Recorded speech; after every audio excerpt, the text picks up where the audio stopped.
Hindi ko rin talaga maintindihan. Iniisip ko pa lang, paano mo naaatim tumira sa magulong lugar? Kapag pupunta kami, hindi namin maipark ang sasakyan dahil baka biglang may magnakaw. O kaya magasgasan ng mga walang modong bata. Na kapag nakasira naman, sila itong iiyak lang ang mga magulang dahil walang pambayad. Paano nga naman sila makakabayad kung wala nga silang makain? Tapos ang ingay, parang palaging nasa palengke ang mga tao. Ang babaho. Tapos yung loob pa ng bahay niyang biyenan mong hindi mo maiwan. Napakakalat. Ay, Diyos ko, napakarumi. Hindi ka naman sana namin pinalaki sa ganung buhay. May yaya ka pa nga noon. Tapos yung anak mo, hindi mo man lang kuhanan ng mag-aalaga. Hindi ko po kukuhanan ng mag-aalaga ang anak ko dahil ako po mismo ang mag-aalaga sa kanya. Isa pa, dahil kay Arya kaya makalat ang bahay. Yung mga laruan po niya.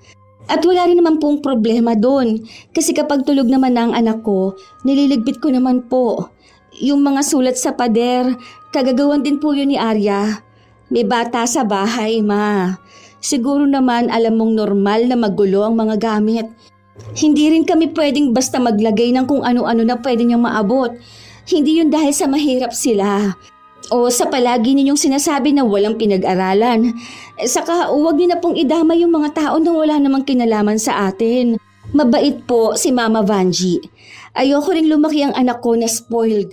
Gusto kong makita niya rin ang isang side ng buhay kung saan lumaki ang tatay niya. Hindi yun bilang parusa, kundi pagmulat sa kanya na kahit may pera kami at mas may kakayahan kaming makuha ang mga gusto namin, hindi siya magiging matapobre katulad ng lola niya. Dahil alam niya ang buhay ng mga mahihirap. Hindi yung nakatingin lang siya sa baba na para bang iniisip na siya ang dapat tinitingala ng mga tao dahil lang sa mayaman siya. Yun po sana ang magets nyo, ma. Minsan, isa sa dapat na pakisamahan ay ang pamilya ng asawa ng iyong anak. Ito ang iyong mga balae. Ngunit paano kung magkaiba kayo ng pamumuhay? Ganon ang dinaranas ni Evangeline sa kanyang mga balae. Ang problema niya sa pagiging matapobre nila. Yun din ang sitwasyon na magdadala sa kanila sa isang leksyon na sadyang bibit-bitin nila ng panghabang buhay. Magagawa pa kayang magbago ng isang taong may nakasanayan ng pag-uugali o magiging bilanggulang din ng sarili niyang kasalanan? Balae, sige, umupo na muna kayo rito. Hindi kayo nagsabi na pupunta kayo. Pasensya na ha, hindi pa nakapaglinis ng bahay. Ang dami kasi naming ginawa ngayon. Tapos kababalik ko lang galing ng palengke. Ay, salamat. O ano, kumusta naman ang benta ng isda ngayon? May nagsabi sa akin na matumal daw. Oo, matumal nga ngayon. Hindi kami masyadong nakakaubos. Dati kasi, bago mag-alas 3, nauubos na ang paninda. Hindi katulad ngayon. Ano ba naman tong bahay nyo? Ang baho pa ng sofa. Hindi nyo man lang ba ito nililinisan? Paano naman ang apo ko rito? Antonio, ano ba? Di ba nga sinabi na hindi pa nakakapaglinis? Kaya nga ang daming kalat sa paligid. Sa kamalay mo, kaya ganyan ang amoy ng sofa dahil minsan basa sila na umuupo dyan. Ay wag mo nang punahin lahat ng nakikita mo. Nag-aalala lang ako para sa apo ko. Bakit kasi ayaw nilang tumira sa bahay? Doon mas maayos at mas malinis.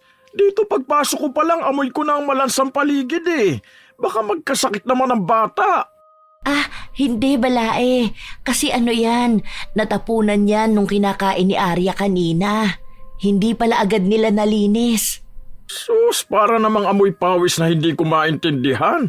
Buti nasisigmura nyo tong ganitong amoy. Sa bahay namin ayaw ng anak ko ng ganito. Ewan ko kung bakit ba nagtitiis siya rito. Ang sakit sa ilong. Tonyo, di ba kinausap na kita kanina? Na huwag kang ganito kapag andito na tayo sa kanila. Oo, alam naman natin na mabaho ang bahay nila dahil malapit din ito sa kanal. Pero alam mo rin naman na masaya dito ang anak mo. Ako, pasensya ka na balae ha. Ito kasing asawa ko, alam mo na. Ay, oo nga pala. Baka may tubig kayong malamig. Nauuhaw na ako. Nasaan pala si Rita? Oo, sandali, kukuha ko ng tubig. May pinuntahan lang sila, pero alam ko nasa jeep na sila pauwi na. Agad na ring umalis si Evangeline para pumunta sa kusina at kumuha ng tubig. Habang ang mag-asawa naman nilang bisita ay nakatingin lang sa paligid ng bahay.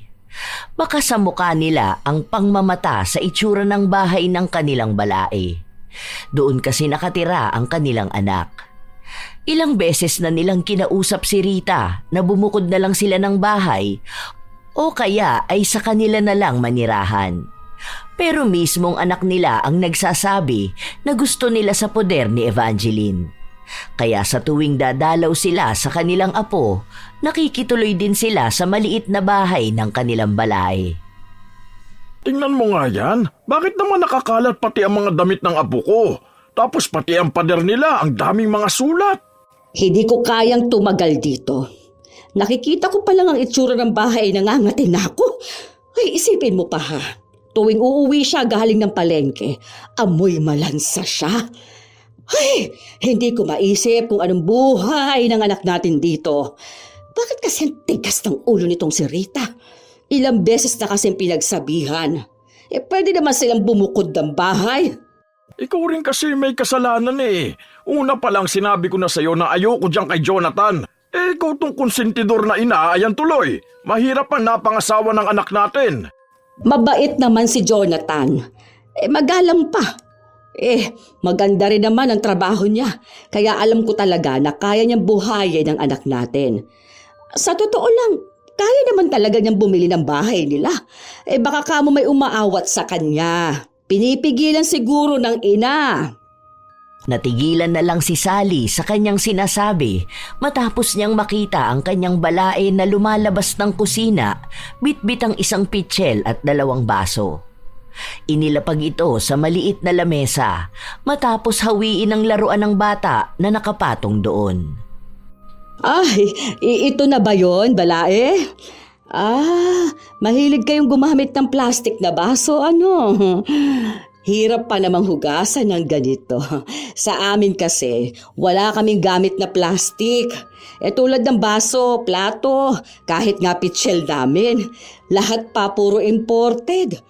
Kayo, sanay kayo sa ganito, ano? Ang cute lang din ng color. Sa bagay, ito lang kasi ang afford ninyo, no? Pero okay lang din naman. Ang cute talaga. Para hindi mabasag ni Arya. Alam mo naman kapag may kasamang bata sa bahay, ilang baso na kasi ang nabasag nun eh. Madalas pa kapag umiinom yun, hinihila lang yung baso. Baka mapano pa ang bata. Dapat sinasanay ninyo yung bata. Kapag nasa bahay naman yan, hindi niya nababasag yung ceramic na baso namin sa bahay. Baka mamaya akalain niya na ganyan lang ang mga baso.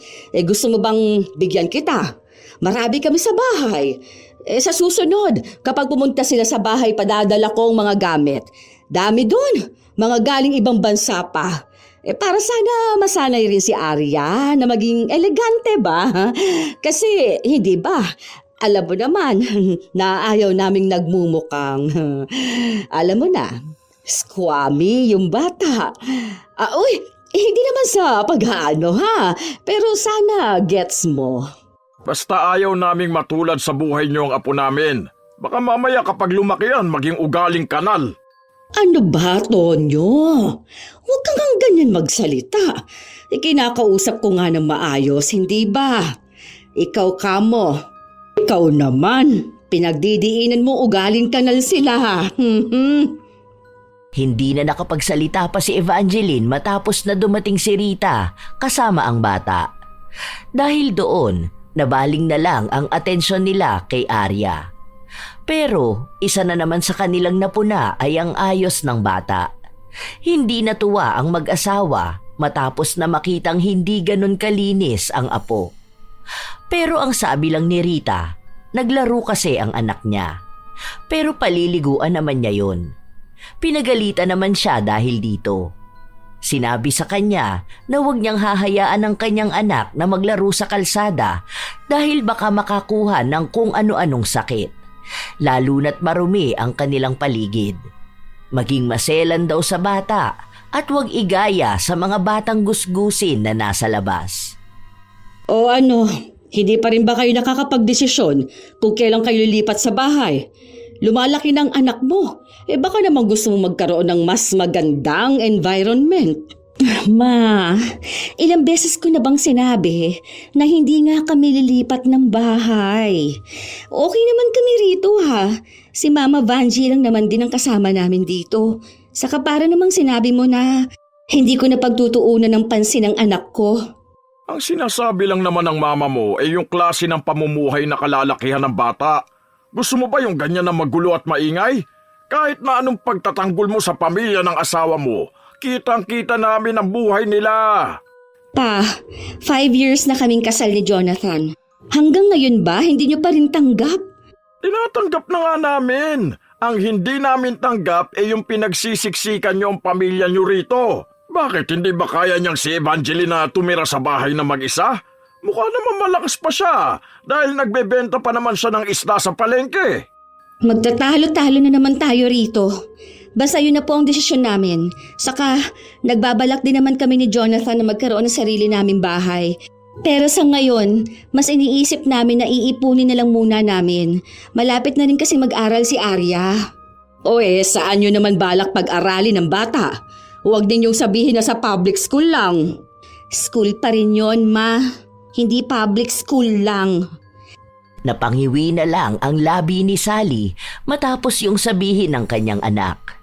Dahil hindi nila mapapayag si Rita na lumipat ng bahay, umuwi na lang ang mag-asawa. Pero pagdating ng kanilang bahay, sila naman ang nagtalo. Bakit ba sa akin ka nagagalit? Sa dapat mas kaya mo ring manduhan ng anak mo at ikaw ang tatay. Hindi ko rin naman alam kung anong nakita ng anak natin sa bahay na yon para doon magstay. Kung kinausap mo na kasi yan noon, hindi na sana ganyan. Ako na naman.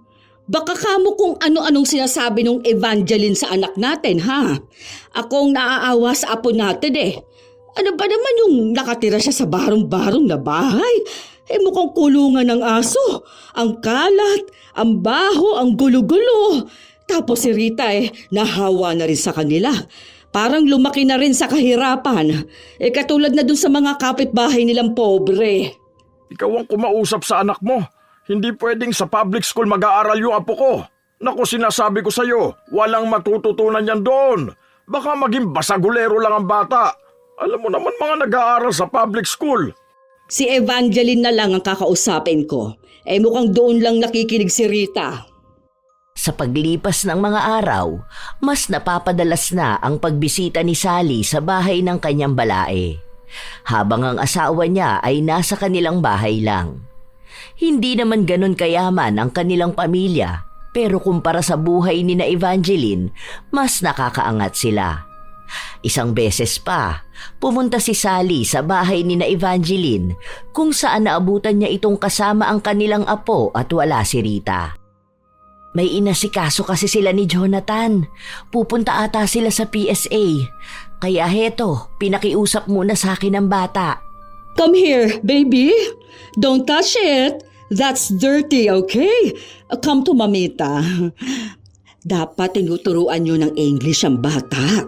Hindi ba sinabi ko na yun kay Rita? Sinabi ko na rin yun. Lagi kong pinapaalala yung sinasabi mo. Minsan naman kinakausap niya ng English si Arya. Dapat lahat kayo rito sa bahay ganon ang ginagawa. O paano na yan? Ilang taon na ang bata tapos parang hindi pa masyadong magaling mag-English. Dapat umpisa pa lang, matuto na ganon kinakausap. Hindi kasi ako magaling mag-Ingles kaya minsan Tagalog ko kinakausap. Na nga, balae. Hindi ka kasi marunong mag-English. Hindi ka ata nakapagtapos ng pag-aaral, ano? Kahit ba elementarya? Noon kasing kapanahunan namin, hindi talaga pinagtutuunan ng pansin yan. Bata pa lang ako, nagbebenta na ako ng isda. Pero umabot naman ako hanggang grade 4. May mga alam naman akong Ingles pero hindi ganun kagaling katulad sa inyo. Ganun pala. Kaya pala hanggang ngayon, nagbebenta ka pa rin ng isda. Ako kasi umabot ng kolehiyo. Oo, naging kabuhayan na namin tong pagbebenta ng isda. Saka pinapatigil na nga ako ni Jonathan eh. Ako lang talaga ang makulit. Para kasing hirap akong bitawan tong ganitong kabuhayan. Nakakaawa nga dahil matanda ka na, naghahanap buhay ka pa. Ganyan talaga kahirap ang buhay nyo, ano. Dapat kapag ganyang edad, nagpapahinga na eh. Baka nahihirapan ka na dito, nakikitira ang anak ko. Ikaw na lang kaya ang kumausap sa kanya at sabihin na sa bahay na lang sila tumira. Sinabi ko na yan kay Rita nung nakaraan pero ayaw naman niya. May nakita pa nga akong paupahan doon sa kanto eh. Kako sa kanilang mag-asawa, subukan naman nilang bumukod. Malaki naman na ang bata. Hindi naman na yan masyadong alagain, hindi katulad kapag sanggol pa lang, di ba? Ano kasi, si Rita ang ayaw. Ewan ko ba sa batang yun, dikit yata sa akin. Baka naman kasi may sinasabi ka sa kanya. Mamaya hindi totoo yung sinasabi mong ganyan, ha? Matanda na ako masyado para magsinungaling pa. Kaya ko nga sila pinagsasabihan para kahit paano sila na mismo ang kumilo sa pamilya nila. Ang ibig kong sabihin, yun bang hindi magmumukhang pasanin din nila ako? Lalo na kung magkakaroon pa sila ng isa pang anak, hindi ba? Sabihin mo kung wala silang pambayad sa bahay. Ako na lang muna ang sasagot. Kahit na ako na lang ang bayaran ni Jonathan. Mas maganda nga yung ganon, hindi ba? Ako, sang-ayon ako sa sinabi mo. Tama naman na bumukod sila ng bahay. Kasi sa totoo lang, sobrang luma na nitong bahay ninyo. Ilang taon ka na bang nakatira dito? Nako, hindi ko natanda. Basta dito na kami nakatira ng asawa ko nung nagpakasal kami. Dito rin nakatira noon ang panganay ko at yung asawa niya. Pero nung mag-aaral na ang anak nila, saka sila lumipat ng bahay. Ganyan din yung manugang ko kay Rita. Dikit masyado sa akin. Ewan ko ba? May pag-asa pa palang umalis sila rito. Basta ganun na lang ang sabihin mo sa kanila, ha? Ako na lang kamo ang bahala sa bahay. Okay lang kahit wala ka na munang ambag. Naiintindihan naman namin na wala rin kita sa pagbebenta ng isda. Kunin ko muna si Arya, ha? Sabihin mo lang kay Rita, ako na lang din magbalik sa bata bukas. Kain ka na muna rito. Nagluto ako ng paksiw. Ay naku, hindi na. Sa bahay na lang. Meron kami dong lechong manok. Saka hindi ako masyado sa malansa. Hindi na rin ako magdadala ng damit ni Arya, ha? Kasi meron siya doon sa bahay. Bagong bili namin sa mall. Para magkaroon din siya ng bagong damit. Hindi ganito na mukhang sa ukay-ukay na bili. Hindi na lamang nagsalita si Evangeline. Hinatid na lang niya ang dalawa sa sakayan ng jeep. Tuwang-tuwa naman si Sally dahil kahit na paano ay makakasama niya ang kanyang apo. Isa rin sa nararamdaman niya kay Evangeline ay ang selos dahil nakukuha nito ang atensyon ng bata na palagi niyang kasama. Natatakot siya na baka balang araw ay mas mahal ni Arya ang isa niyang lola kaysa sa kanila. Pagkarating nila ng bahay, agad ding pinaliguan ni Sally ang apo at pinasuot ang pinagmamalaki niyang mga damit na binili niya. Next time, don't play dirt, okay? Hindi sumagot ang bata. Nakatingin lang siya sa kanyang laruan. Pero kinuha rin yun ni Sally. Hoy, huwag mo na nga itong laruin. Ano ba naman itong manika na to? Hindi ko na maintindihan ang itsura. Ang pangit naman nito. Pilit na binabawi ng bata ang kanyang laruan pero ipinatapon ito ni Sally sa kanilang kasambahay. Dinala niya rin ang apo sa kwarto kung saan mayroon doong mga bagong laruan. Pero ayaw ni Arya. Hinahanap niya ang kanyang manika. Dahil ayaw ibigay ng kanyang lola, umiyak ng umiyak ang bata. Nagwawala ito sa loob ng kwarto at anumang ibigay nilang laruan ay inihahagis nito. Kasabay pa ng kanyang pag-iyak ang pagtawag niya sa isa pa niyang lola. Dahil sa lakas ng kanyang boses, inis na nagtungo si Tonyo sa kwarto. Patahanin mo nga yung bata na yan. Gusto ko magpahinga. Paano ko namang patatahanin? Hinahanap yung lola niyang isa. Nagiging swail na bata na rin . Aba, tingnan mo nga't itinatapon ng mga laruan. Umayos kang bata ka ha, mapapalo kita. Hindi mo nga pwedeng laruin yon dahil nga marumi na yon. Wala na, pinatapon ko na. Oh, ito ang Barbie. Mahal yan. Hindi yan nabibili lang basta-basta kung saan-saan ha. Mas maganda yan kaysa doon sa bigay ng isa mong lola. Kahit na anong sabihin niya sa bata, hindi ito tumitigil sa pagdadabog. Kaya pinakuha ulit ni Sally ang manika at ibinalik kay Arya. Doon lang natigil sa pag-iyak ang bata. Ang akala ni Sally, doon na matatapos ang problema niya sa bata, pero muli itong umiyak noong pinipilit niyang kumain ng manok ang apo. Ano ba? Kainin mo na to. Ako, naiinis na ako sa iyong bata ka ha. Ano bang gusto mong pagkain? Yung pang mahirap ba? Tigilan mo ako sa kagaganyan mo, Arya. Kanina pa ako naiinis sa'yo. Huwag mo kong iyakan dyan, ha? Lola mo rin ako, kaya huwag kang tawag ng tawag doon sa isa. Akong nandito kaya't umayos ka. Tumigil ka dyan sa pag-iyak. Kahit na anong awat niya sa bata, ay mas lalo itong umiyak. Dahil hindi na niya kayang patahanin, pinatawagan niya si Evangeline para sabihin dito na kunin na nila ang bata.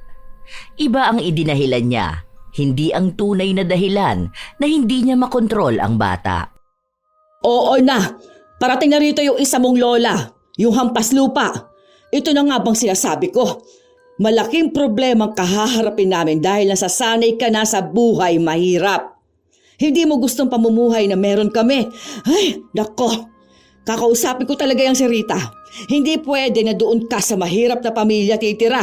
Hindi ka mapagsabihan. Ang tigas ng ulo mo kay bata-bata pa. Halatang problemado si Sally sa kanyang apo. Ilang minuto lang din, dumating na sina Evangeline at si Rita. Nang makita siya ng apo, agad na tumakbo ito sa kanya. Buti naman, dumating na kayo. Sige na, Balae. Upo ka muna sa malambot at mamahalin naming sofa. Hindi na, Ma. Saglit lang kami. Kukunin lang talaga namin si Arya. Ha? Hindi ba kayo kakain dito? Tara na, magpapaluto ako ng ulam natin. Gusto niyo ba ng sinigang? Meron pa kasing ulam sa bahay, Ma. Nagluto si Mama Vanji ng paksiw. Favorite yun ni Arya. Pwede ba tayong mag-usap muna, Rita? Halika, may sasabihin lang ako. Napag-usapan kasi namin ito ng papa mo. Andoon siya sa kwarto niya, hindi lumalabas at nagtatampo. Sige na, ayos lang. Dito na lang muna kami ni Arya. Hihintayin ka na lang namin. Oo, Balae, upo ka na lang muna dyan. Basta hindi ka naman amoy malansa ngayon. Tara na, Rita. Dito tayo sa kwarto sana ni Arya. Kunin mo na rin ang mga damit na binili namin para sa kanya. Galing pa ito sa mall, kaya mahal yan. Tungkol saan po ba, Ma? Ano? Wala ka na ba talagang balak alisin ang anak mo doon sa squatter? Hindi naman yung squatter, Ma. Sadyang marami lang bahay. Hindi naman ganun kasiksikan. Alamin niyo muna ang ibig sabihin ng squatter. Squatter pa rin yun para sa amin ng tatay mo. Wala ka nang balak? Hindi ka ba natatakot dyan sa magiging ugali ng bata? Diyos ko, kung umasta yan dito walang kahinhin-hinhin.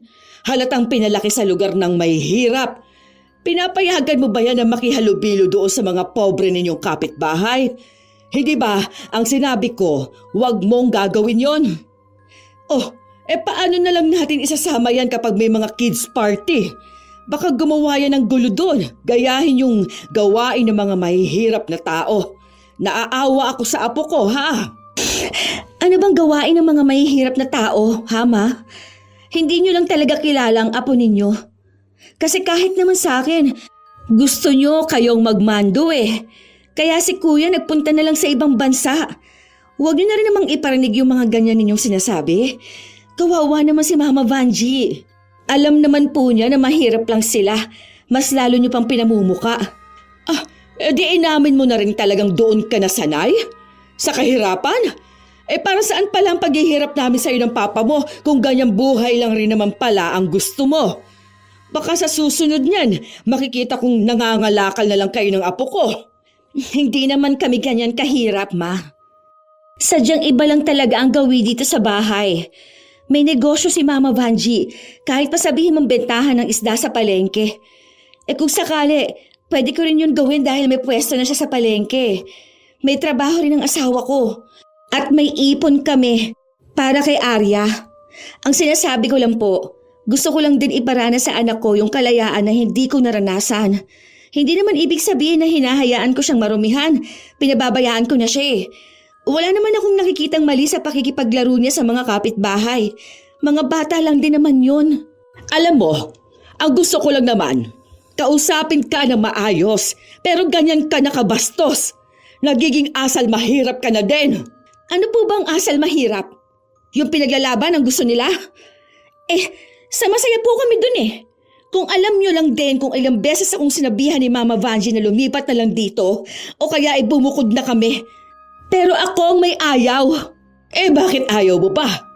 Huwag mo sabihin mas mahal mo pa siya kesa sa amin ng papa mo. Ay nako, huwag mo lang itong iparirinig sa papa mo dahil magagalit talaga yon. Hindi ko alam paano ko ipaliliwanag. Hindi ko rin talaga maintindihan. Iniisip ko pa lang, paano mo naaatim na tumira sa magulong lugar na yon? Ha? Kapag pupunta kami, hindi namin maipark ang sasakyan dahil baka biglang may magnakaw o kaya'y magasgasan ng mga walang modong bata. Na kapag nakasira naman sila iiyak lang ang mga magulang dahil walang pambayad. Paano nga naman sila makakabayad kung wala nga silang makain, hindi ba? Tapos ang ingay, parang palaging nasa palengke ang mga tao. Ang babaho. Tapos yung loob pa ng bahay niyang biyenan mong hindi mo maiwan. Napakakalat, napakarumi. Hindi ka naman sana namin pinalaki sa ganung buhay. May yaya ka pa noon. Tapos yung anak mo, hindi mo man lang huhanan ng mag-aalaga. Hindi ko po ikukuha ng mag-aalagang anak ko dahil ako mismo ang nag-aalaga sa kanya. Isa pa, dahil kay Arya kaya makalat ang bahay. Yung mga laruan niya. At wala naman kaming problema doon. Kasi kapag tulog naman na ang anak ko, nililigpit ko naman po. Yung mga sulat sa pader, kagagawan din yun ni Arya. May bata sa bahay, Ma. Siguro naman alam mong normal na magulong mga gamit. Hindi rin kami pwede basta maglagay ng kung ano-ano na pwede niyang maabot. Hindi yun dahil sa mahirap sila o sa palagi mong sinasabi na walang pinag-aralan. Saka, huwag niyo na pong idama yung mga tao na wala namang kinalaman sa atin. Mabait po si Mama Vanji. Ayaw ko ring lumaki ang anak ko na spoiled. Gusto ko makita niya rin ang isang side ng buhay kung saan lumaki ang tatay niya. Hindi yon bilang parusa, kundi pagmulat sa kanya na kahit may pera kami, at mas may kakayahan kaming makuha ang mga gusto namin, hindi siya magiging matapobre katulad ng lola niya. Dahil alam niya ang buhay ng mga mahihirap. Hindi yung nakatingin lang siya sa baba na para bang iniisip na siya ang dapat tinitingala ng mga tao dahil lang sa mayaman siya. Yun po sana, ma-gets nyo, Ma. Hindi na naghintay pa si Rita na magsalita ang kanyang ina. Agad na rin silang umalis. Hindi na niya hinanap ang kanyang ama para magpaalam. Dahil sa mga salitang sinabi niya, mas lalong nakaramdam ng galit ang ina. Hindi niya matanggap na gano'n na lang siya sasagutin ng anak. At para sa kanya, walang kwenta ang mga salitang sinabi nito. Nalaso na talaga niyang Evangeline ang utak ng anak ko. Naging utak squatter na eh. Kung ganun lang kadali na bago ang ugali ng anak kong lumaki sa karangyaan, paano pa kaya ang apo ko? Hindi to pwede. Kailangan kong gumawa ng paraan. Dapat mapalapit sa akin ang apo ko. Kahit na ayaw nilang magpunta sa bahay ni na Evangeline, pinilit niya ang kanyang asawa na makisama sa kanilang balae. Nang sa gayon, makita ng kanilang anak kung paano sila nagiging mas malapit sa kanilang apo. Yun na lang ang tanging paraan na naiisip ni Sally. Isang araw, nag-aya silang kumain sa labas. Wala si Jonathan, kaya si Rita at ang anak nito ang kasama. Naroon din si Evangeline. Sige na, order na kayo. Ikaw babalae, ano bang gusto mo rito? Alam mo bang basahin kung ano tong nasa menu? Paano niya malalaman kung wala naman niyang pinag-aralan? Ang alam lang ata niya ni iba't ibang klase ng isda. Tonyo, ano ba? Kinausap na kita, hindi ba? Ang sabi ko, huwag kang magsasalita ng ganyan. Kaya nga tayo nasa labas para maranasan naman ni Balae ang kumain sa sosyal na restaurant. Alam mo na nga na hindi pa siya nakakakain sa ganito dahil mahal. Talagang sasabihin mo pa. Pasensya ka na ha, Balae. Parang pangmamaliit ata ang ginawa ninyong pag-aaya sa amin, Ma. Sige po, pakihiwalay na lang ang bill dahil may pambayad kami. Ako nga ang nag-aya, ibig sabihin akong magbabayad. Tinatanong ko lang naman kung ano bang gusto niyang kainin, minamasama mo na naman. Para naman po kasing may iba kang sinasabi. Huwag na kayong magtalo. Andito tayo para maging masaya. O sige, kahit ano na lang sa akin. Totoo naman na hindi ko mabasa ang nakasulat Siguro ito na lang. Salamat sa libre mo, Balae. O tingnan mo. Kung si Evangeline nga walang problema sa kanyang sinabi ko. Alam niyang walang mali doon. Nakasimangot lang si Rita kahit na sa pagkuha nila ng litrato. Nagpanggap lang siyang nakangiti nung pinagalitan siya ng kanyang ama. Habang kumakain sila, kung ano-ano na lang din ang kanilang napag-uusapan. Pero madalas pa rin doon ay ang pangmamaliit ni Sally sa kanyang Balae. Hindi direkta, pero bawat salita niya ay may laman. Nang magpunta sa banyo si Rita dahil naiihi ang anak nito, doon lang ulit bumanat si Sally. Balae, sa susunod punta ka sa bahay. May ibibigay ako mga damit sa'yo. Mga pinaglumaan ko na yon. Pili ka doon bago ko ibigay sa kasambahay namin, ha? Para naman mas maganda ang maisuot mo, hindi ba? Para kapag halimbawa ganito na lalabas tayo o kayo ni na Jonathan, meron kang maisusuot. Bakit? Hindi ba maganda itong suot ko? Kabibili ko lang nito. Binili mo pa yan? Para kasing mas maganda pa dyan yung basahan namin sa bahay. Huwag ka magagalit ha. Yun lang kasi ang napansin ko. Dapat ganito ang suot mo sa akin. Mas presentable kang tingnan. Kung wala kang pambili, meron ako sa bahay. Huwag kang mahiya na lumapit sa akin ha. Hindi kasi ako komportable sa mga ganyang damit. Mainit kasi sa bahay. Tapos sa palengke lang din naman ako pupunta. Yun na nga sa palengke. Tapos magbebenta ka ng isda. Kapag espesyal na araw, wala kang magamit. Tapos bibili ka na nga lang sa bangketa pa. Hindi mo ba talaga kayang bumili ng mas mahal na damit? 50 lang yata yan Lalo mo naman pinangangalanda kang mahirap ka. Ano na lang ang sasabihin ng mga tao makakakita sa atin dito? Parang nakakahiya na ipakilala ka bilang Balae namin. Anong iisipin nila na napariwara ang anak namin? Na baka nakapangasawa lang siya ng magbobote? Wala naman akong nakikitang mali. Hindi naman nasusukat ang halaga ng isang tao base lang sa damit na suot niya. At ang pagiging magbobote ay marangal ding trabaho. Ang asawa ko noon, nakilala ko siya bilang magbobote. Pero nagsumikap naman siya. Kaya nga napagtapos namin ang mga anak namin. Ngayon, may magaganda silang trabaho. Tapos hindi ka pa rin makaalis dyan sa pagiging mahirap mo. Dito kasi ako komportable. Nako, huwag kang ma-offend sa sinasabi ng asawa ko. Kasi sa totoo lang, minsan nagtatanong yung mga kumare ko tungkol sa'yo. O kapag nakikita ka nila, parang naaawa nga raw sila. Ako naman ang nahihiya kasi baka kung ano na lang ang isipin nila sa pamilya namin at sa anak namin. Okay lang, Balae. Hindi naman mabilis sumama ang loob ko. Tanggap ko rin naman yun. Sadyang hindi ko lang kayang mabuhay ng marangya. Matanda na ako para intindihin pa ang sasabihin ng iba. Basta sa akin, maayos ang mga anak ko. May kanya-kanya na silang buhay at pamilya. Hayaan nyo, kukumbinsihin ko naman si Rita na umalis na sa bahay. Pati si Jonathan kinakausap ko na rin. Kasi naiintindihan ko na ayaw niyong sa ganong bahay sila nakatira. Dapat lang, dahil ayoko lang isipin ng iba na pinabayaan namin ang anak namin. Buti nga kahit paano, naging maayos manamit ang anak mo. Hindi katulad noon na mukhang marumi palagi ang damit. Kung hindi pa yan naging asawa ng anak ko, nako, baka mukha pa rin siyang magbobote na nagtutulak ng kariton. Magpasalamat ka na lang talaga na hindi namin pinilit na ilayo ang anak namin dyan sa anak mo. Kahit na hanggang ngayon hindi ko alam kung bakit sa kanya pa pumatol si Rita. Ang dami manliligaw ng anak ko na mayaman May mga anak pa ng politiko, tapos may mga negosyante. Ano ka ba? Mabait naman si Jonathan. Yayaman ka ba sa kabaitan? Isa pa, masipag siya. Napalaki naman siya ng maayos ni Balae. Saka mahal siya ng anak natin. Hayaan mo na lang. Naninikip ang dibdib ni Evangeline habang naririnig niya kung paano maliitin ng kanyang mga balae ang kanyang anak. Pero hindi niya ito maipagtanggol dahil iniisip niya na baka pagmulan lang yon ng away. Kilala niya si Tonyo base sa kwento ni Rita.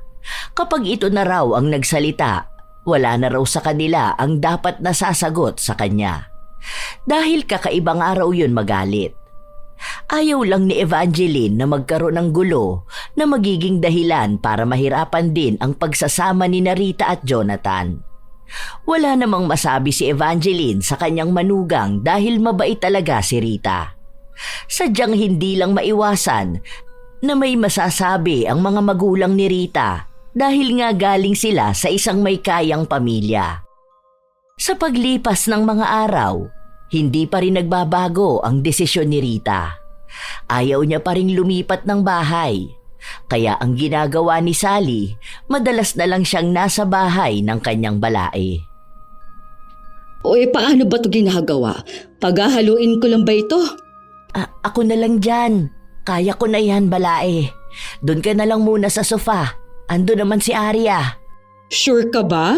Hindi kasi talaga ako marunong sa ganyan. Alam mo naman na may kasambahay kami, hindi ba? Kapag gusto ko na merienda, siya na ang gumagawa. Teka, dyan ka talaga magluluto. Hindi ba mukhang luma na yan? Sa amin kapag medyo may kaunting sunog na ang pinaglulutuan, itatapon na namin tapos bibili kami ng bago sa mall. Ikaw, sanay na sanay ka talaga sa lumang gamit? Nakatambay ka na ba ng matagal sa bahay? Hindi pa. Minsan kapag pumupunta kami doon, umuwi din kasi ng hapon o gabi. Nako, minsan nga pumunta ka sa bahay para makita mo kung anong pagkakaiba ng bahay mo sa bahay namin. Yung mga gamit namin doon. Pwede ka rin makitulog. May isa kaming kwarto na pwede sa bisita. May sariling kwarto. Siguro kasing laki yun nitong kusina nyo. Hanggang doon sa sala. Ganun siya kalaki. Okay lang din naman makitulog ka sa bahay para alam mo yon. Medyo makaranas ka naman ng karangyaan sa buhay. Mag-picture-picture pa o kaya reels. Alam mo, nauuso yun ngayon sa Facebook. Sige, balae. Susubukan ko sa susunod. Isasama ko na lang si Arya. Oo, yan. Mas maganda yung ganyan. May shower kami sa bahay. Para naman kahit isang araw lang hindi ka magtatabo-tabo. Kaso sa bahay may magluluto na, saka may naglilinis. Huwag kang magkikilos kapag nasa bahay pa, ha? Parang bakasyon mo na rin ganon. Pahinga ka muna sa pagiging tindera mo sa palengke. Kumbaga magpakadonya ka muna. Wala naman yung problema sa asawa ko. Isang araw mo lang naman yung gagawin. Napapayag ni Sally ang kanyang balae na gano'n ang gawin. Noong araw na walang pasok si Jonathan, nagsabi siya sa mga ito na bibisita muna sila ni Arya sa bahay ni Sally. Noong una, nais pa sana ni Rita na sumama sila. Pero sinabi ni Evangeline na mas maganda kung magkaroon ng oras para sa isa't isa ang mag-asawa. Dahil laging abala si Jonathan sa trabaho, nawawala na sila ng panahon para sa kanilang pagsasama. Sinigurado naman din ni Evangeline na wala namang mangyayaring masama. Gusto niya lang ding sanayin si Arya sa lugar ng isa pa nitong lola. Malayo kasi ang loob ng bata, kaya para matigil ang selosan, pagbibigyan niya si Sally. Hinatid ni na Jonathan ang dalawa bago sila umalis at lumabas na sila lang dalawang mag-asawa. Mabuti naman nagpunta kayo. Nag-order ako ng pizza. Wala ngayon si Tonyo. Andun siya sa mga kumpadre niya. Naglalaro sila. Sige na, umupo ka na. Huwag ka mahiya ha. Try mo, mas malambot yung sofa namin kaysa doon sa inyo. Nadama ang kahoy. Salamat. Oh, kita mo ba yung kortina na yon? Bagong bili lang namin yan. Galing pa yan ng ibang bansa. Meron ako rito mga pinaglumaan kong kortina. Pwede mong gamitin sa bahay nyo. Palitan mo yung nasa pinto at yung nasa bintana. Mas maganda yung ibibigay ko. Hindi yung tig 35 sa bangketa. May quality ang tela. Huwag ka na mahiya ha. Ibibigay ko na lang yun sa'yo kaysa ipatapon. Kapag kami kasi may bagong gamit, alam mo na, itinatapon na namin ang luma. Sayang naman yon. Yung iba pwede naman siguro labhan ulit. Hindi ganyan ang gawain ng mga mayayaman, balae. Yung sa inyo kasi, kahit na lumang-luma na, hindi nyo pa rin tinatapon. Di ba ganun kayo? Alam ko kasi sa mga mahihirap, madalas yan silang nangihinayang ba sa mga gamit nila. Kahit na dapat na itapon na, hahanapan pa nila ng paraan kung paano magagamit. Yung mga lasog-lasog na damit, ginagawa nyo pang basahan. Kami kasi kapag feeling naming luma na, ayun, pamigay sa kasambahay. Kapag ayaw nila, di tapon.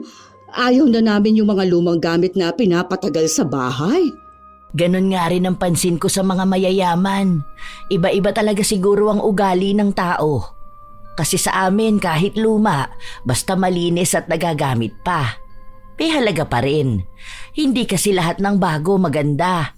Minsan yung luma, yun pa ang matibay. Kaya hanggat kaya pa, gagamitin pa rin talaga namin. Tipid na rin siguro.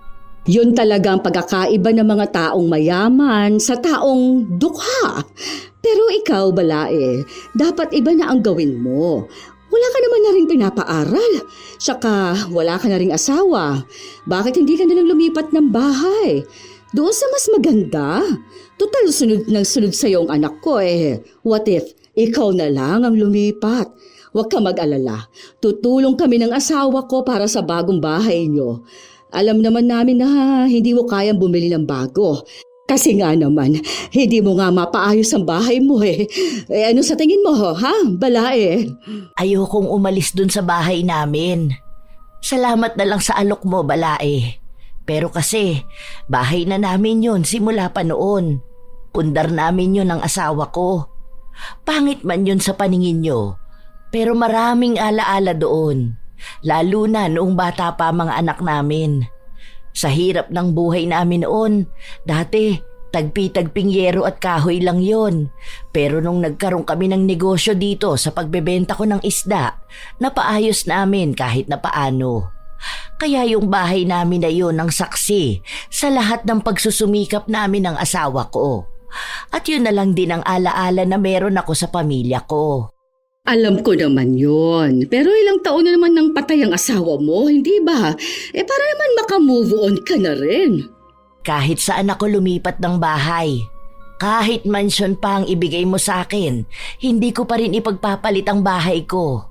Mukha man yung basura para sa'yo o sa inyo, pero hindi nyo alam kung gaano yun kahalaga sa akin. Siguro yun din ang nakita ni Rita sa bahay, kaya ayaw niyang umalis. Baka kasi merong kakaiba sa bahay namin na wala sa bahay nyo.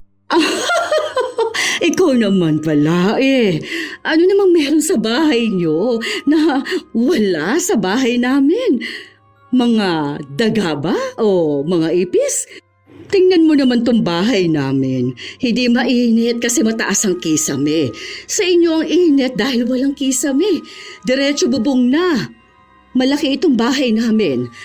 Ang gaganda ng mga gamit, mga branded, mga bago pa, pati gamit sa kusina, pati mga kwarto. Kaya huwag mong ipagkukumpara ang bahay mo sa bahay namin. Ikaw lang ang masasaktan, balae. Huwag mo masyadong i-down ang sarili mo, ha? Ayoko pa namang tingnan mong mas mababa ka dahil lang sa mahirap ka. Hindi naman material na bagay ang tinutukoy ko. Dahil kung yan ang labanan, alam kong talo talaga kami. Mula pa lang sa mga kutsara niyong mamahalin, mga platong palaging masasarap na pagkain ng laman. Pero iba ang tinutukoy ko na sana malaman mo rin. Baka yun ang hinahanap ng anak mong hindi niyo maibigay noon. Wala naman akong ibang alam na hindi ko kayang ibigay sa anak at apo ko. Ibig lang sabihin, sa material na bagay ka lang mayaman. Ay, huwag na nga ganyan ang usapan natin eh. Feeling ko, nasaktan kong damdamin mo dahil sa mga nasabi kong katotohanan. Tara na, kumain na tayo. Arya, apo ko, halika rito kay Mamita. Kain ka na ha. Ikaw rin bala eh. Masarap yung ganyang pizza. Hindi ka pa ata nakatikim niyan kasi mamahalin kasi yan. Yung pizza ata na nabibili nyo yung sa labas lang. Magkano ba yun? Yung tig 83 pesos. Yan, libo halaga niyan kaya sulitin mo na ha. Enjoy ka lang dyan. Huwag ka mag-alala. Mararanasan mo ring maging mayaman dito sa bahay namin. Habang nananatili sa bahay ni Sally si Evangeline, kung ano-ano na namang ibinibida ni Sally. May mga ipinapakita siya sa kanyang balae na akala niya ay hindi pa nito nakita. Ginagawa niyang ignorante, habang si Evangeline naman ay hinahayaan niya lang ding ganon ang gawin sa kanya. Wala naman yun para sa kanya. Mas pinag-iigting niya lang ang kanyang pag-unawa sa kanyang balae. Dahil iniisip niya na maaaring ganun talaga ang ugali nito, na gusto niyang ipakita na mas angat siya sa iba, na nais niyang ipagsigawan na sadyang mayaman nga siya. Sa paglipas ng mga araw, hindi pa rin tumitigil si Sally sa pagkumbinsi sa kanyang anak na lumipat ng bahay, pero ayaw talaga ni Rita. Sinasabi lang sa kanya nito na may asawa na siya at hindi pwede na nanay niya ang magdedesisyon para sa kanya. Katulad kung paano siya nito kontrolin noong bata pa siya. Isang araw, magkasama ang mag-asawa sa kanilang bahay. Pinag-uusapan ang magaganap na kaarawan ng kanilang apo. Nagsabi na ako sa mga kumpadre ko, pupunta raw sila. Pati na rin ang mga kumari ko. Pati mga anak nila. Total kids party naman yon, kaya ang sabi ko, dalhin din nila mga apo nila. Nasabi mo na ba kay Rita? Pati yung doon sa nakausap natin na mag-cater na handa. Mamaya ko sasabihin kapag punta ko sa kanila. Dadalhin ko itong damit na ipasusuot para sa birthday ni Arya. Pagsabihan mo rin yung balae mo na wag magsuot ng basahan ha. Makikita na naman siya ng mga kamag-anak natin. Ano na namang sasabihin ng mga yun? Baka yung iba mapagkamalan pa siyang katulong. Mukha pa naman. Baka sa kanya magpakuha ng tubig o baka siya pa maghugas ng plato. Kahit kamo minsan magsuot naman ng disenteng damit. May dala nga rin akong damit para sa kanya. Aba, hinanap ko pa to. Kasi nga, hindi ko na masyadong ginagamit. Baka walang pambili eh. O baka sa bangketa na naman siya maghanap ng damit niya. O doon sa ukay-ukay. Kung hindi siya mag-aayos, wag na siyang pumunta dahil nakakahiya ka mo. Naiisip ko pa lang ang magiging itsura niya. Nakikita ko na magmumukha siyang pulubi sa birthday ni Arya. Baka mas maayos pa sa kanya yung mga magsaserve ng pagkain. Oo na, sige na, aalis na ako. Pagkarating sa bahay ng kanyang balae, wala roon si Evangeline. Ang naabutan lang ni Sally ay ang kanyang anak na nagsasampay sa labas. Ay, ano pa naman yan, Rita? Kaya naman pala nangingitim ka? Ikaw pa talagang nagsasampay niyan? Ay, tingnan mo nga namang tirik na tirik ang araw. Ay, sino po ba dapat, ma? Ang kapitbahay namin? Talagang pinipiloso mo pa ako? Ang ibig kong sabihin, bakit ganyan pa? Pwede namang si Evangeline. Aming ito, ma. Hindi naman pwede na si Mama Vanji ang gagawa nun. Pumasok na po kayo sa loob, andun po si Arya. Tatapusin ko lang po ito. Kahit na nasa loob ng bahay si Sally, wala siyang ibang bukang bibig kundi ang nangyari sa kulay ng balat ng kanyang anak. Sinasabi lang sa kanya ni Rita na wala namang nangyayaring mali sa kanyang balat. Nagsampay lang naman daw siya dahil nga sa maganda ang sikat ng araw, pero madali rin matuyo ang mga kurtina na gagamitin nila para sa birthday ng kanilang anak. Kurtina? At bakit kailangan ng kurtina? Para sa birthday nga po ni Arya. Dito namin ilalagay yung kurtina tapos maglalagay kami ng lamesa. Para paglagyan ng mga lulutuin ni Mama Vanji, siya kayong pinsan niya. Nako, masarap po sila magluto, ma. Naku, magagalit niya ng papa mo. Invited na ang mga kamag-anak natin at yung mga kaibigan namin. May mga kasama pa nga silang apo para kung may palaro doon sa napili naming venue. Okay lang naman kung pupunta sila rito. Wala naman po masama eh. Magdadagdag na lang po kami ng handa. Saka ano pong venue? Kumuha kayo ng catering? Wala naman ako sinabi na gusto namin ng ganon, hindi ba? Para namang hindi nyo alam na ang gusto ko yung may mga kalaro ang anak ko. Yung mga bata rito, makikisama sa party niya. Ang papa mo mismo ang nagdesisyon ng ganon. May magagawa ba tayo? Saka, bakit kasi dito pa? Hindi namin mapapapunta rito ang tita Liza mo. Alam mo namang maarte yun. Makita niya pa lang ang lugar, uuwi na yun. Tingin mo ba kakain yun sa ganito karuming lugar? Isipin mo naman ang pamilya natin. Ang kahihiyan natin. Ma, ayokong pagtalunan pa natin ng ganito. Nagdesisyon na kami ng asawa ko. Nagdesisyon kayo nang hindi malang sinasabi sa amin? Ano ba naman yon? Malamang si Evangeline na naman yan, ano? Kasi hindi naman niya mag-o-offer na sila ng pinsan niya magluluto. O kung sinong kakilala niya na magluluto kung hindi nila alam, hindi ba? Buti pa siya, napagsabihan mo. Saka, sa kanya, malamang okay lang yon dahil mahirap lang siya. Sino bang mga iimbitahan niya? Mga kasama niyang malansa na nagbebenta ng isda sa palengke. Tapos mga amoy kanal niyang kapitbahay.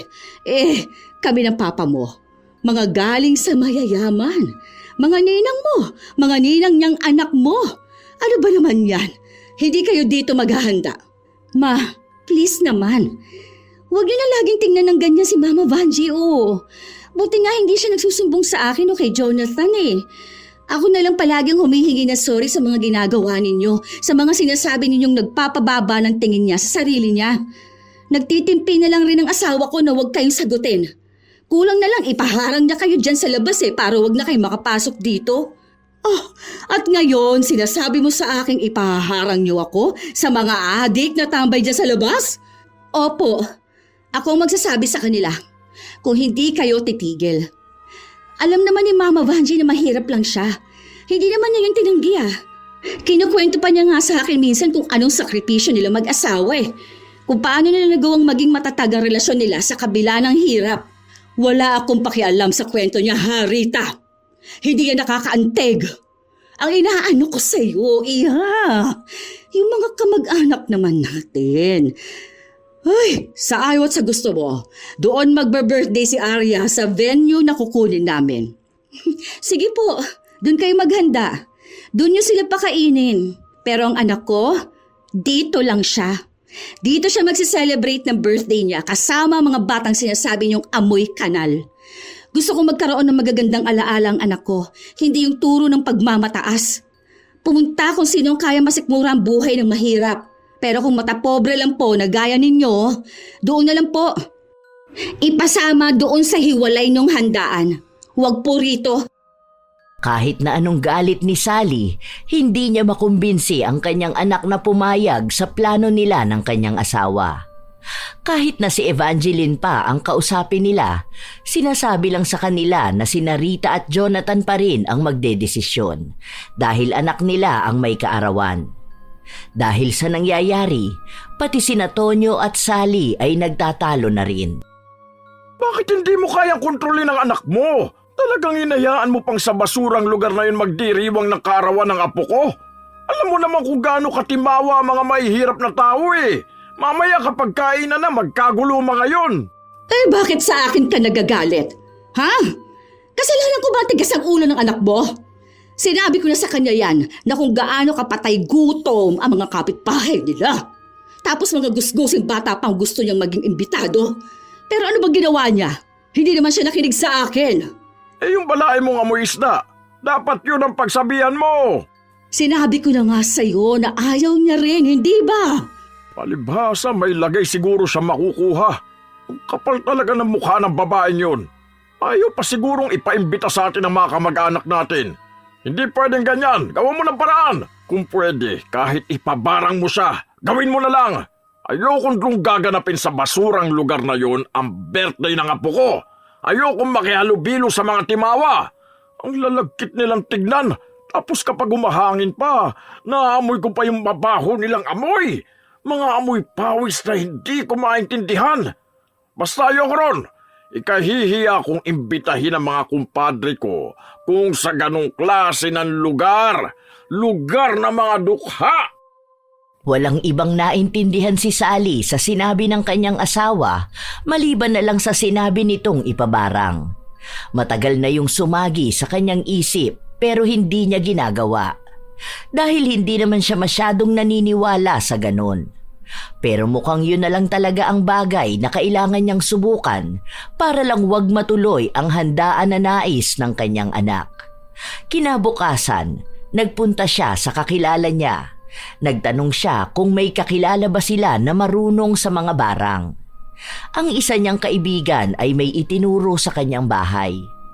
Nang makapunta siya, pinababalik siya sa susunod na araw at kailangan dala niya ang mga kailangan para magpabarang. Para makakuha ng buhok ni Evangeline, dumalaw siya sa bahay nito. "Balae, napadalaw ka. Hindi mo ba nasalubong ang dalawa? Kalalabas lang ni Narita at Arya." Hindi ko sila nakita. Baka nakasakay na sila nang bumaba ako. Saan daw ba ang punta? Parang magpapapicture ata para daw sa invitation. Hindi ko sigurado, basta yun ang sabi sa akin ni Rita. Oo nga pala. Teka lang, kukuha ko ng tubig. May ginawa akong merienda, baka lang gusto mo. Hindi ko alam kung kumakain ka ng palitaw. Sige lang, kahit tubig lang. Paalis na rin naman ako. Akala ko kasi andito si Rita. Umalis si Evangeline para magpunta sa kusina, habang si Sally naman ay napatingin sa isang tumpok ng buhok na nasa suklay. Pasimple niya yung kinuha at binulsa. Ilang sandali pa ay dumating na rin ang kanyang balae. Nagkaroon lang sila ng kaunting pag-uusap, tapos noon ay nagsuklay si Evangeline gamit ang suklay na pinagkunan ng buhok ni Sally. Nang sumapit na ang araw na babalik siya sa mambabarang, tuwang-tuwa siyang ibinigay ang buhok na nakuha niya. Balita niya rin, magaling ang mambabarang na yon. Kaya niyang patayin ang isang tao gamit lang ang isang insekto, pero hindi ganon ang pinagawa ni Sally. Gusto niya pa rin naman mabuhay ang kanyang balae. Ang tanging nais niya lang ay mailayo ang loob ng kanyang anak at apo. Upang sa ganon, mapilitan si Rita na sumunod sa kanya. Kapag nangyari yun, mapapasunod din naman nila si Jonathan. Tuwang-tuwa si Sally matapos niyang malaman na umiepekto na ang barang na pinagawa niya. Pagka-uwi niya sa bahay, sinabi niya sa kanyang asawa na ituloy na nila ang handaan sa kung ano ang una nilang napag-usapan. Bakit? Napapayag mo na ba si Rita? Hindi pa naman. Pero alam ko, siya na rin ang kusang magsasabi sa akin na gawin na lang ang plano natin. Ilang araw na lang birthday na ni Arya. Malamang magbabago na rin ang desisyon niyang makisama sa bahay ng biyenan niya. Baka dito na sila o kukunin na nila yung sinasabi nating bago nilang magiging bahay. Ewan ko kay Jonathan kung sasama siya sa asawa at anak niya o aalagaan ng nanay niya. Bakit? May sakit yung hampas lupa mong balae? Ewan ko, yun lang ang nararamdaman ko. Tingnan po, baka bukas nariyan tatawag si Rita sa atin. Sila na ang nagplano at kung sino-sino na rin ang kanilang inimbita dahil buo na sa kalooban ni Sally na siya na ang pakikinggan ng kanyang anak. Wala pa rin siyang balita sa kalagayan ni Evangeline dahil wala namang tumatawag sa kanya. Hindi na rin siya nag-abala pa na bumisita sa bahay ng kanyang balae. Hanggang sa isang hapon, habang nakikipaglaro siya ng baraha sa mga kaibigan, biglang tumawag sa kanya si Jonathan at ibinalita na may masamang nangyayari kay Rita. Kadadala lang nila sa ospital. Agad na nataranta si Sally, kaya pinuntahan niya ang kanyang asawa. Ano raw ba nangyari? Sandali, nasaan na ba ang driver natin? Hindi ko alam kung ano, pero bigla na lang daw nahimatay. Pero bago raw yun, sobrang taas ng lagnat. Tapos nagsusuka ng kulay berde na parang may mga maliliit na parang munggo. Bilisan mo na! Nasaan na ba si Patrick? Hindi na mapakali si Sally. Hindi niya rin gaanong matawagan si Jonathan dahil mukhang marami rin itong inaalala. Nang makarating sila sa ospital, si Evangeline ang naabutan nila. Nasa bahay si Jonathan kasama si Arya. Ano nang nangyayari sa anak ko? Ha? Nasaan na si Rita? Siguro marumi ang ginagamit niyang kainan sa basura niyong bahay. Ikaw ang dahilan kaya nagkasakit ang anak ko. Kapag may masamang nangyari kay Rita, sinisiguro kong mananagot ka. Wala akong kasalanan. Hindi ko rin naman alam kung anong nangyari sa kanya. Ang alam ko lang, bigla siyang sumigaw tapos namimilipit na sa sakit ng ulo. Tapos nun, bigla na lang siyang sumuka. Akala nga namin may nakain siya. Tapos bigla na lang siyang nanlamig pero butil-butil ang pawis niya. Bakit ikaw? Ha? Bakit ikaw wala kang sakit? Ikaw dapat na nagdurusa. Ikaw ang pinabarang ko. Pinabarang? Ako? Nako, baka si Rita ang napagawan mo ng ritual. Hala, nako, ay, hindi siya pwedeng maturukan ng maraming gamot. Baka mamatay siya. Ay, nasaan ba ang doktor? Pangatlong turok na sana ng isa pang gamot kay Rita nang pigilan nito ni Evangeline. Sinabi rin niya kay Sally na ilabas na lang nila sa ospital si Rita dahil baka doon pa ito bawian ng buhay. Natataranta na silang lahat at hindi na rin alam ni Sally ang kanyang gagawin. Pinigilan sila ng mga doktor at ng ibang tao pero nagawa pa rin nilang mailabas si Rita sa ospital. Habang nasa likuran sila ng sasakyan, walang ibang ginawa si Rita kundi umiyak sa sakit. Bakit ba inalis natin siya sa ospital? Doon na nga siya magpapagaling eh. Anak ko, magiging maayos ka rin, ha? Ikaw ang may kasalanan nitong lahat.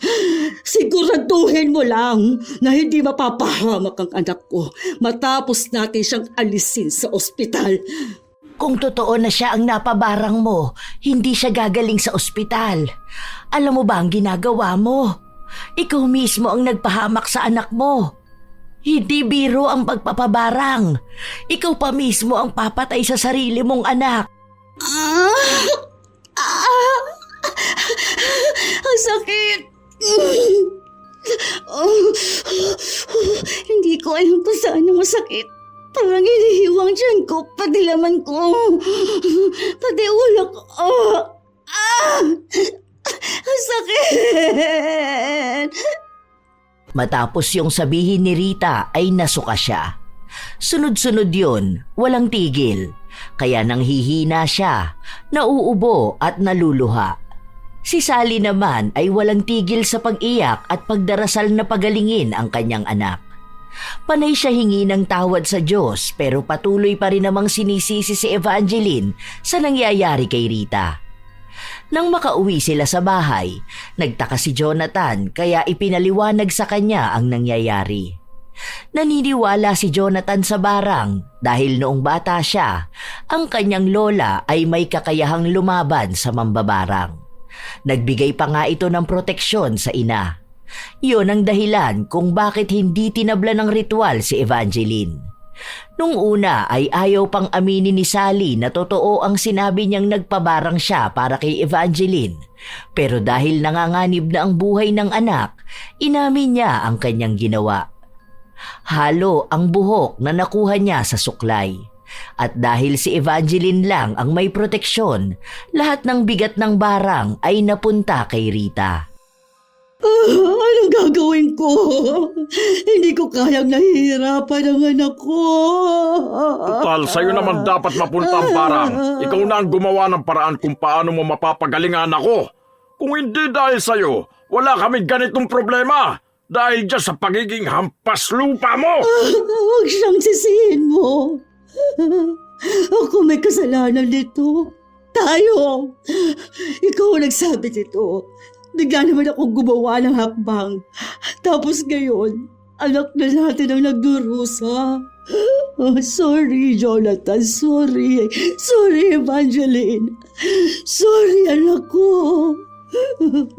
Tulungan mo kami, Balay. Tulungan mo naman ang anak ko. Hindi marunong manggamot si Evangeline, kaya tinawagan niya ang kanyang pinsang nasa probinsya. Yun lang ang kilala niyang may kakayahang lumaban sa mambabarang. Ang pinsan niyang yon ang madalas nakasama ng kanilang lola noon at sa kanya rin naipasa ang kakayahan. Pero kailangan pa nilang maghintay ng ilang araw pa dahil malayo ang kinaroroonan nito. Mag-eroplano na siya. Ako na ang magpapadala ng pera para mapadali ang pagpunta niya rito. Ano, maghihintay pa kami ng ilang araw?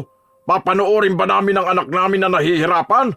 Kahit magkano kailangan niya ipapadala ko. Basta magmadali siyang pumunta rito.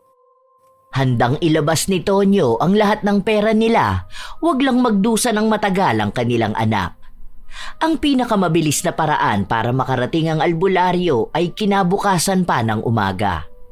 Hindi makauwi sa bahay nila ang mag-asawa dahil ayaw nilang umalis sa tabi ng kanilang anak hanggat hindi pa ito gumagaling. Naging malamig naman ang pakikitungo ni Jonathan sa kanyang mga biyenan. Hindi lang dahil sa nangyayari kay Rita, kundi dahil pinagtangkaan pa nilang barangin ang kanyang ina. Hindi lang sinabayan ni Jonathan ng galit ang sitwasyon dahil kailangan muna niyang masigurong nasa maayos na kalagayan ng kanyang asawa. Pero hindi niya kakalimutan ang ginawa ni Sally. Habang nasa loob ng kwarto si Rita, naroon din ang kanyang ina. Ma,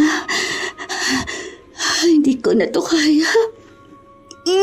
Sobrang sakit na. Ang hirap nitong nararamdaman ko. Ang daming masakit, Ma. Huwag ka mag-alala, anak ko. Magiging maayos ka rin, ha? Sorry, patawarin mo si Mama. Hindi ko sinasadya, anak ko. Hindi mo na kasi dapat ginawa kung hindi pa sa akin napunta. Hindi mo pa aaminin ang kasalanan mo. Bakit? Patawad, anak. Gusto ko lang naman makinig ka sa akin. Ayaw mo kasing sundin ang mga sinasabi ko. Naisip ko, baka kapag hindi mo na malapitan si Evangeline, makikinig ka na sa akin. Hindi si Mama Vanshi ang may problema. Hindi niya ako minamanduhan. O kahit ang asawa ko,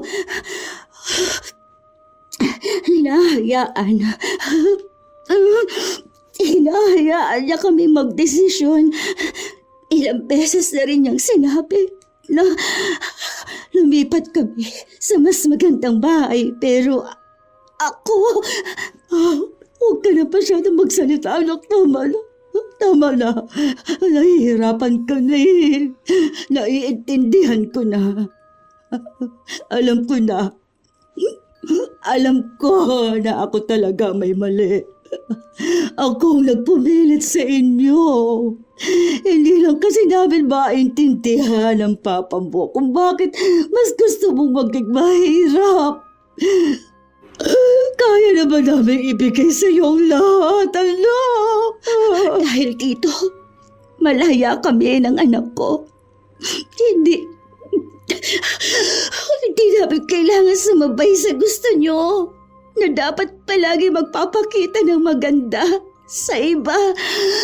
Gusto ko rin. Gusto niyang maranasan kung anong buhay ang meron kapag sila lang ang nagsusumikap. Yun ang palagi niyang sinasabi sa akin kapag kinukumbinsi ko siyang sumama na sa inyo. Wala naman akong magagawa kung masama ang tingin niyo sa akin dahil alam ko naman na mababa lang ako, na mahirap ang pinagbulan ko. Alam ko yun. Yung mga pakunwari mong panlalait sa akin, hindi ko lang pinapansin. Kaya sa tuwing nagkakausap tayo, lagi kong sinasabi kay Rita na mas maganda ang plano niyo para sa kanila. Pero siya ang nagpupumilit dahil sinasabi niya na may pera nga kayo, pero kahit kailan, hindi naging masaya ang bahay niyo. Naaalala mo ba ang sinabi ko sa'yo na meron sa bahay namin ang wala sa mansyon niyo? Yun ay ang kalayaan at pagmamahal. Yun ang hindi kayang bilhin ng pera. Oo, may malaki kayong bahay, pero baliwala yun kung hindi yun tahanan. Iba ang tinatawag na tahanan. Doon mo mararamdaman ang pagiging malaya mo, ang pagiging ikaw sa sarili mo. Kahit pa walang mamahaling gamit, kahit pa walang kisame, yun sana ang maintindihan mo. Oo, alam ko na yan. Inaamin ko ng pagkakamali ko. Kasalanan ko naman talaga kung bakit hindi rin naging tahanan ng bahay namin. Kung bakit ni isa sa mga anak ko ayaw magstay doon. Dahil gusto kong pati sa paglaki nila, pati sa mga anak nila, ako ang susundin. Hindi ko sila hinayaan para sa sarili nila. Tapos, nang nakikita kong masaya siya rito, kahit na mahirap ang buhay, naiinggit ako. Bakit hindi ko yan makuha kahit na mas maganda naman sana ang buhay namin? Yun ang kinainisan ko sa'yo.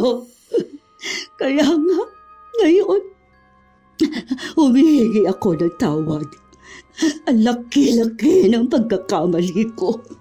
Kung hindi pa napahamak ang anak ko, hindi ko pa mapagtatanto kung anong mali ko.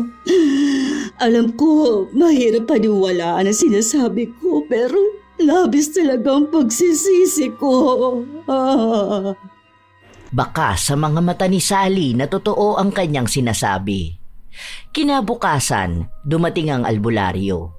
Agad din naman silang gumawa ng orasyon para kalabanin ang mambabarang. Pero sadyang malakas ito. Sa tuwing naglalaban sila, si Rita ang nagsasakripisyo. Walang humpay ang kanyang pagsigaw dahil buong katawan niya ang nakakaramdam ng kakaibang sakit. Kahit na anong awa nila, wala naman silang magawa. Hindi naman nila basta masasagip si Rita dahil malakas ang mambabarang nakalaban ng albularyo. Ano na mangyayari sa anak ko? Paano ko hindi nila matalo ang mambabarang? Ang balita ko noon, wala pas ni isang albularyong nakatalo sa kanya. Mukhang wala pa nga kahit isa. Halatang malakas. Hindi mahihirapan ng ganyan ang pinsan ko. Dahil ilang beses na yan nakasagupa ng mangkukulam at ibang mambabarang. Alam ko hindi pa siya nahirapan ng ganyan kalala. Paano kung matalo sila? Dalawa sila ni Rita na mamamatay. Naku po, Diyos ko. Pagalingin niyo po ang anak ko. Pangako, magbabago na ako. Hindi na ako magiging matapobre. Hindi na ako gagawa ng kasalanan sa iba. Hindi na ako lalapit sa mambabarang. Mataimtim na nagdarasal si Sally. Panay siya hingi ng tawad sa kasalanang nagawa niya. Patuloy siyang nangangako ng pagbabago basta mailigtas lang ang kanyang anak. Matagal ang inabot ng pakikipaglaban sa mambabarang hanggang sa natapos. Sila ang nanalo pero nahimatay ang albularyo matapos ang laban. Dahil hindi rin kinaya ni Rita ang nangyari, maging siya ay nawala ng malay. Iyakan lang ang narinig sa loob ng bahay. Hindi rin nila napansin na magkayakap na sina Sally at Evangeline. Ang pangyayari na yon ang nagsilbing malaking aral kay Sally. Lalo na't nanganibang buhay ng kanyang anak dahil sa kanyang kagagawan. Ilang linggo rin ang inabot bago bumalik ang lakas ni Rita. Palagi namang nakaantabay sa kanya ang kanyang biyenan at minsan doon na rin nakikitulog si Sally para mabantayan ang anak. Nang manatili siya sa bahay ni na Evangeline, napagtanto niyang magaan nga ang bahay. Nakakatulog siya ng maayos kahit na hindi ganon kalambot ang kama. Pero kahit na ganon, hindi pa rin siya pinapansin ni Jonathan. Masama pa rin ang loob nito kaya sinubukan niyang kausapin. Humingi siya ng tawad at sinabi niya na hindi naman kailangang madaliin kung sadyang mahirap magpatawad, pero handa naman siyang maghintay. Dahil sa nangyari, Hindi rin natuloy ang handaan noong kaarawan ni Arya, kaya naisipan nilang ituloy yon sa paraan na nais ni Narita. Sa araw kung kailan pwede na rin silang maghanda. Inimbitahan ko ang mga kumpadre ko. Sinabi ko ang location. Hindi ko alam kung sino ang pupunta. Siguro kahit wala na lang. Bahala sila. Basta maidaos ang kaarawan ng apo ko. Sa akin din. Pero ang pupunta lang sina Rose tapos sina Junibel. Di ko naman alam sa iba. May nagsabi sa akin na bakit sa squatter daw. Sinabi ko na lang na huwag na siyang pumunta kung maarte siya. Aba, tapos inahaway ko siya. Sabi ko, hindi niya ata alam kung anong ibig sabihin ng squatter. Saka maganda nga rito, ang daming bata. Magpapadagdag ako ng palaro at premyo para mas lalong masaya. Sige lang po. Salamat naman. Okay na sa inyo. Oo naman, anak ko. Basta kung ano ang gusto nyo. Desisyon nyo yan. Kayo naman ni Jonathan ang may alam kung anong mas magpapasaya para kay Arya. Basta kami ng papa mo, support lang kami sa inyo.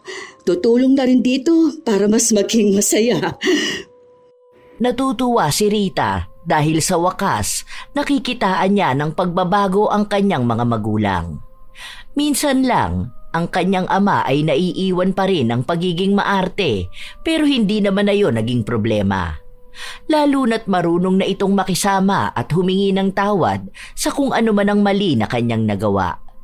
Sa paglipas ng ilan pang mga linggo at buwan, naging maayos na ang samahan ng dalawang pamilya. Wala na ang pakiramdaman ng pagkakaiba. Walang mahirap, walang mayaman. Lahat sila ay nagkaroon ng respeto at pagkakaisa. Isang beses pa, sama-sama nilang sinalubong ang bagong taon sa bahay ni na Evangeline. Happy New Year! Happy New Year, Balae. Happy New Year! Ang daming nangyari ngayong taon, pero masaya ako na sinalubong natin ang panibagong taon ng mas masaya at mas maayos. Ito ang isa sa mga masasayang taon ng buhay ko. At sorry din sa mga nasabi ko sa iyo noon. Sa mga paulit-ulit kong panlalait sa iyo at sa pinagmulan mo. Ako rin, Balae. Sorry ha. Alam ko ilang beses ko na itong sinabi. Ano ba kayo? Wala na yun. Nakikita naman na nagbabago na kayo. Ganun lang talaga ang buhay siguro.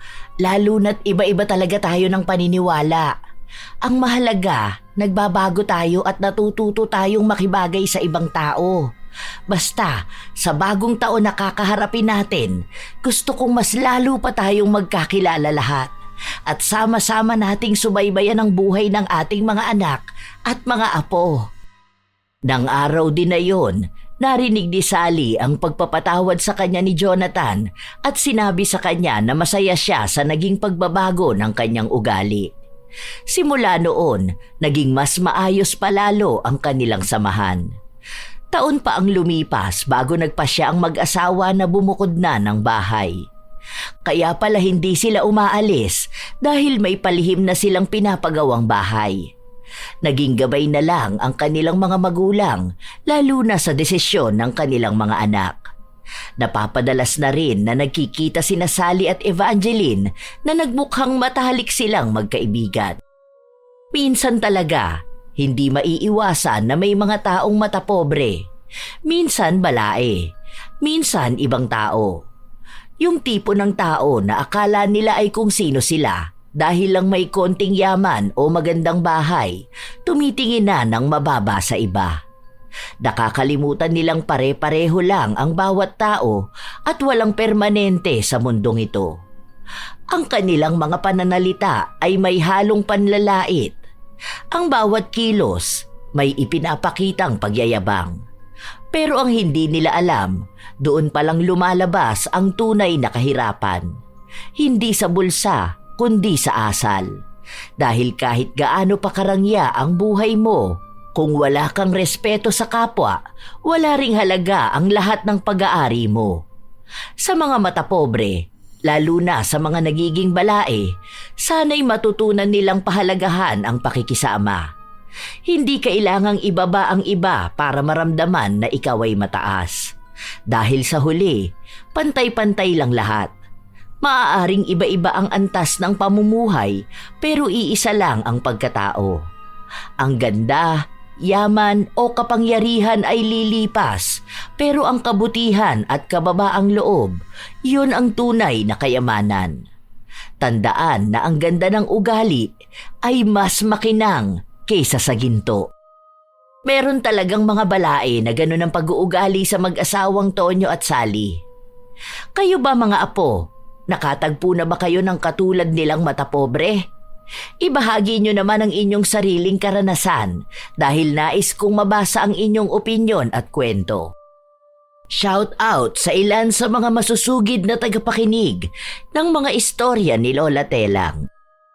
Jocelyn Balangkit, Irisabela Tuazon, Kyle Tycoon Galos, Merlita Ramirez, Hazel Fiesta, Arvid Shane Hoiberg Channel, Mary Joy Sabareza, Mary Generil Rhea Batiduan, Willaine Elicano, Ami Pacana, Kimberly Pahadan, Allen Heron, Fritz Love 2834, Teresita Vito, George Ativo. Shout out din sa inyo, Charlene Fernandez, Lynn Buro, Hanhan Sambalilo, Honey Austria, Charmaine Ebon, ZL, Rosemary Casonete, Melanie Rillo, Mamsi G's Kitchen, Glory Lee Olivo, Cram Marker, Ana Orada, Sharon Dueñas, Gemini 29, Angelina Reyes. Salamat sa pakikinig nyo, Rosita Saclote, It's Me Neri Domingo, Amelia Tranate, Remy Hervasio, Dadsky Antenorio, Beth Lisa, Chris Gel Mamado, Team Mira TV, Assorted Love Hurts KSA, Razel Kimpo, Janet Cisneros, Irene Yapana, Nana, Josephine De Peñosa, Teresa Liorca.